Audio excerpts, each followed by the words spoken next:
This day in sports history. All right, it's This Day in Sports History, and this podcast is a member of the Sports History Network. So I tell you what you're going to do. You're going to go to sportshistorynetwork.com, and you're going to see all the podcasts that we offer, full line, anything you want. It's right there. There's a whole lot more info, all right? So check it out, sportshistorynetwork.com. So it's August 22nd, right? And I am in a fighting mood. I mean, not literally, I'm kind of playing a part here, but I've got several fights that we got to talk about today. Now, one was on the basketball court. Another famous one was on the baseball diamond, and Billy Martin was sued on this day for one he started earlier in the year. All those, plus a few more stories from what happened on this day in sports history.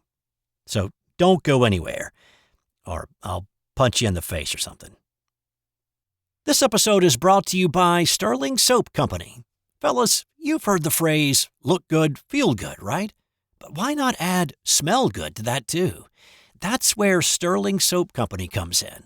First, Stirling Soap is 100% natural and has a wide variety of bath soaps, shave soaps, beard balm, lotions, and cologne. Second, there's a scent just for you. How about Burgundy? Yeah, it's more than a color. The Stirling Soap folks blend natural essential oils with hints of mahogany, golden amber, and sandalwood. Or how about D503, an intensely masculine scent inspired by Legend by Mont Blanc.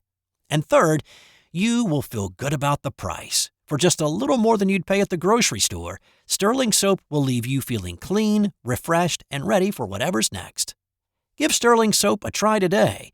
Visit stirlingsoap.com.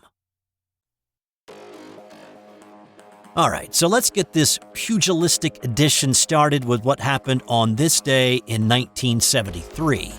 The U.S. men's basketball team was playing in the Soviet Union against the Cuban national team. This was the World University Games in Moscow, and the Americans had the game well in hand with about 2 minutes to play.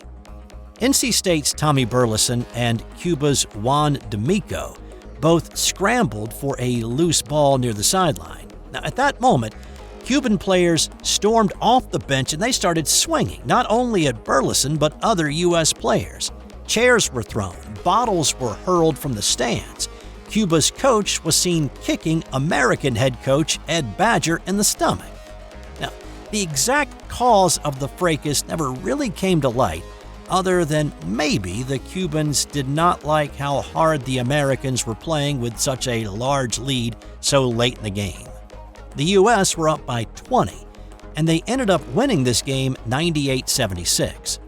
There were no serious injuries, but with all the flying glass bottles and the punches thrown there, certainly could have been. Virginia Cavalier Wally Walker cut his left hand on some broken glass, but that was about the worst of it. The next day, a 7-person committee heard statements from both the Americans and the Cubans.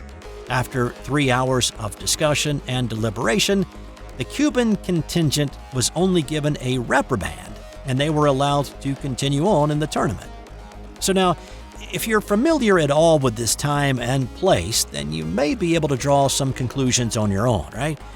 But just for a little background, this again is 1973, a year after the 72 Olympics, in which the most egregious miscarriage of justice in athletics was put on full display in the U.S. versus USSR gold medal basketball game.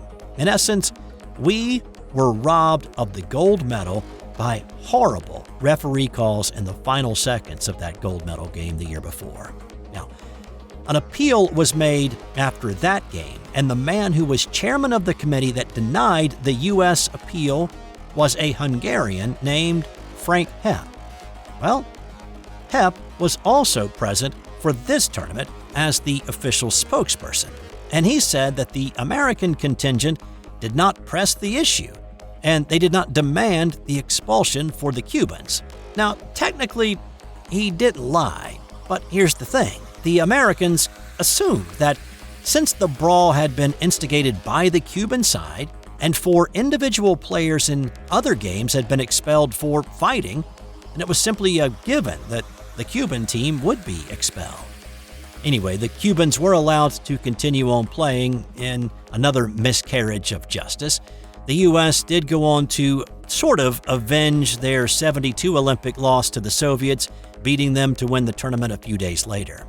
Well, as much as you can avenge being cheated out of an Olympic gold medal to win a tournament that nobody really knows anything about or has ever heard of. On this day in 1965, an ugly brawl broke out between the Los Angeles Dodgers and the San Francisco Giants. This game featured the top two teams in the National League. The Dodgers held a slim half-game lead over the Giants at this point in the year. Nearly 43,000 fans were at Candlestick Park for this one, ready to watch two of the best pitchers in baseball go head-to-head. The Dodgers' Sandy Koufax had already won 21 games, and he was on his way to his second Cy Young Award that year. The Giants countered with Juan Marichal, who would also be a 20-game winner in '65, and he was nearly untouchable with a 1.78 ERA through the first 5 months of the season. Marichal was known as a pretty fiery guy on the mound, and he never hesitated to throw a brushback pitch if he felt it necessary. In the first inning, in fact, the first batter was Maury Wills, and the first pitch from Marichal had a lot of purpose and a message behind it. Now, it did not hit Wills, but it put him on his back. Later in the inning, he threw a similar pitch to Ron Fairley, waist-high but well inside and close to hitting him. Fairley also hit the dirt. Now, Koufax was a bit different. He was a fierce competitor on the mound, but he didn't feel the need to throw at anybody's head or retaliate. In the bottom of the third inning, Marichal was the leadoff man, and Dodgers catcher John Roseboro wanted Koufax to send a message to Marichal.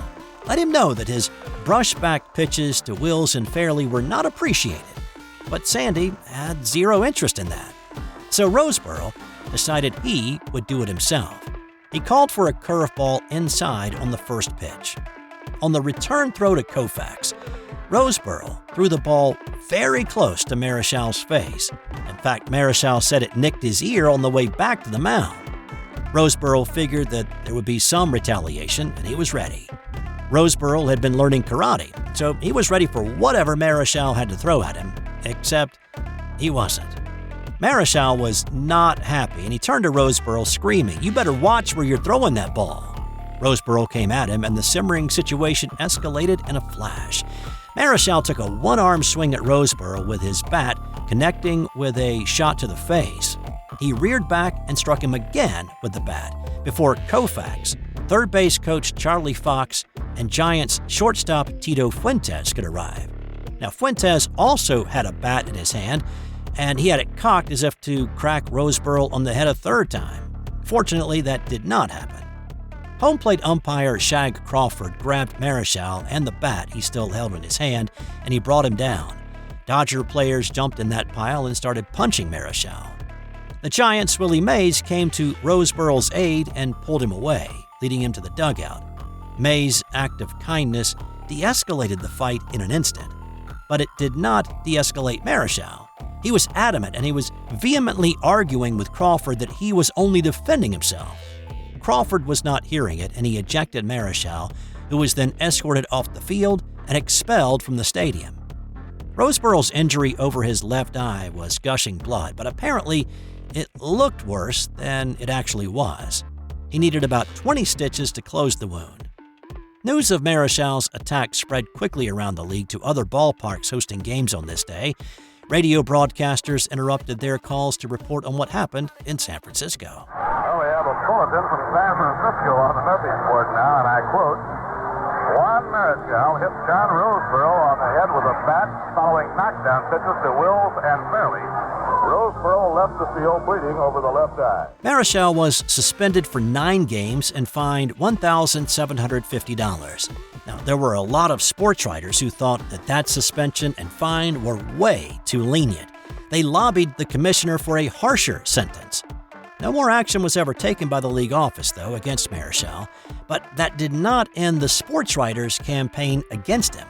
Those same sports writers would hold Marichal's bat-wielding incident against him for many years. First, he was never voted as the winner of the Cy Young, despite the fact that in 1966 he won 25 games and he had the best winning percentage in the National League, or that in '68 he won 26 games and led the league in complete games pitched, or in '69 when he had the league's lowest ERA and led the National League with 8 shutout wins. Secondly, when he became eligible for the Hall of Fame, it took 3 attempts for him to garner enough votes. For a guy who played 16 years, won 243 games, and had a lifetime ERA of 2.89, he had the numbers to be a first-ballot guy. It really wasn't until Roseboro publicly forgave Marichal and took a picture with him at a 1982 Old Timers game that writers reconsidered Marichal's enshrinement in the Hall of Fame and voted him in. Roseboro had forgiven him in a private conversation, and the two became friends, with Marichal flying Roseboro and his family to the Dominican Republic to spend some time together. When Roseboro passed away in 2002, it was Marichal who eulogized the man that he attacked with a bat on this day in 1965. On this day in 1960, Chicago Cubs pitcher Jim Brewer sued Billy Martin, then playing with the Cincinnati Reds, for $1 million due to injuries he'd suffered in a brawl back on August 4th. Now, the brawl on that day happened in the second inning of a game between the Reds and Cubs at Wrigley. Brewer was a rookie pitcher and he got the start that day. His first pitch to Martin in the second inning sailed over his head, but it hit Martin's bat and the ball dinged him in the head for a foul ball. On Brewer's next pitch to the plate, Martin swung at it, but whether he meant to or not, he let go of the bat and it sailed towards the mound, missing Brewer by a few feet. Martin said later it was accidental, but he saw Brewer step off the mound toward the plate, which meant to Martin that Brewer was itching for a fight. Now, Brewer said later he meant no such thing. Martin walked toward the mound. Brewer apparently asked Billy, "You want to fight?" To which Martin supposedly said, "No, kid, I just came to get my bat." And then punches were thrown. Both benches cleared. And once things settled down, Brewer had suffered a broken eye socket, and his day was done. He was taken to a Chicago hospital, and in the following days he had 2 surgeries to repair the damage. Martin was suspended by the league office for 5 games and fined $500, though Cubs manager Lou Boudreau wanted a much harsher penalty. He suggested a $1,000 fine, and Martin should not be able to return until Brewer could come back. But that wasn't the end of it. On this day, Brewer sued Martin for $1,040,000. The suit said Brewer had suffered a loss in the opportunity to engage in professional baseball and therefore lost great earning power, has suffered bodily harm requiring hospitalization, operations, and other extensive medical expenses. Cub officials said the team had lost the valuable service of Jim Brewer for an indeterminate length of time and has suffered loss in his training, development, and future services. When Martin was informed of the lawsuit, he responded, "Do they want that in cash or check?" Now, the contention from the Reds, and more specifically Martin, is that Brewer involved himself in the fight after the initial punches were thrown, and the injuries he suffered could have been caused by another Reds player hitting him in the face. Martin also countered by saying he didn't sue Washington or pitcher Truman Clevenger after he got hit by a pitch the year before and had to miss some games. Now, the suit did not exactly move very swiftly through the legal system. It was not until 1966 that the judgment was actually rendered. Instead of $1 million payout, the judge awarded $25,000, which was later cut in half. So that $12,500 equates to about $130,000 in today's money.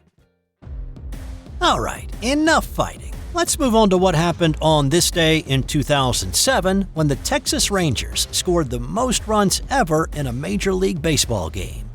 This was the first game of a doubleheader, and the Rangers actually trailed the O's 3-0 through 3.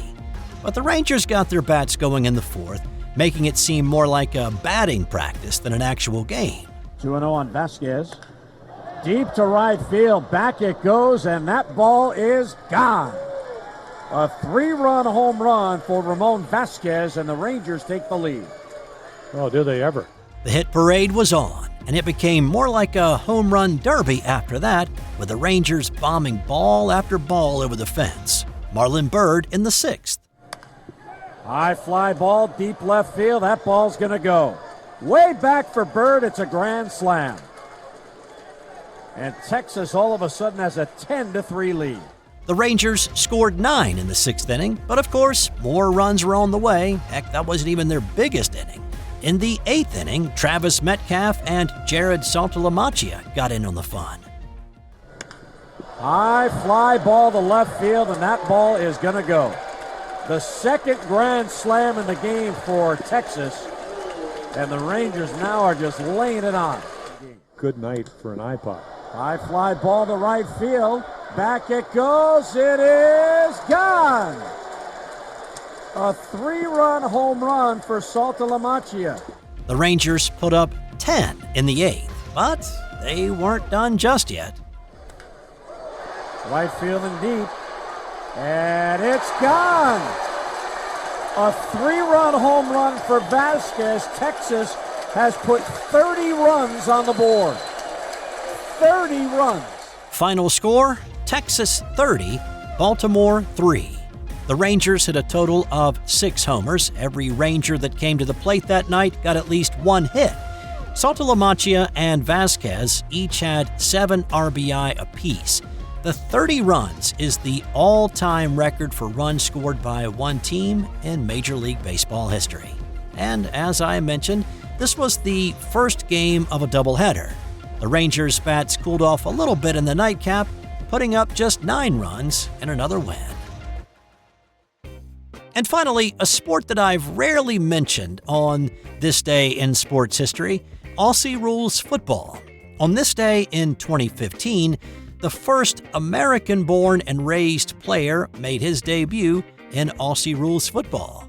Jason Holmes, like a lot of American kids, grew up playing basketball. He played collegiately at Mississippi Valley State and Morehead State from 2009 through 2013. He drew the attention of the AFL, that's Aussie Football League, in 2013, and he was invited to a U.S. draft combine. He signed with St. Kilda, and he played in the developmental league for a bit before making his debut in 2015. So this is where I usually give you the stats, but as much as I love to watch Aussie rules football, I don't really understand the stats, but just in case I have a cult following down under, Holmes had a game-high 34 hitouts as St. Kilda drew 97 all with Geelong. He played in only 4 more games in the next 2 years before, as they say it there, he was delisted in 2017. And time now for today's That's Got Nothing to Do with Sports fun fact. On March 3rd, 1876, sometime after 11 a.m. in Bath County, Kentucky, meat fell from the sky for about 2 minutes. The origins of the meat shower are still unknown, though there are a few theories that are considered plausible.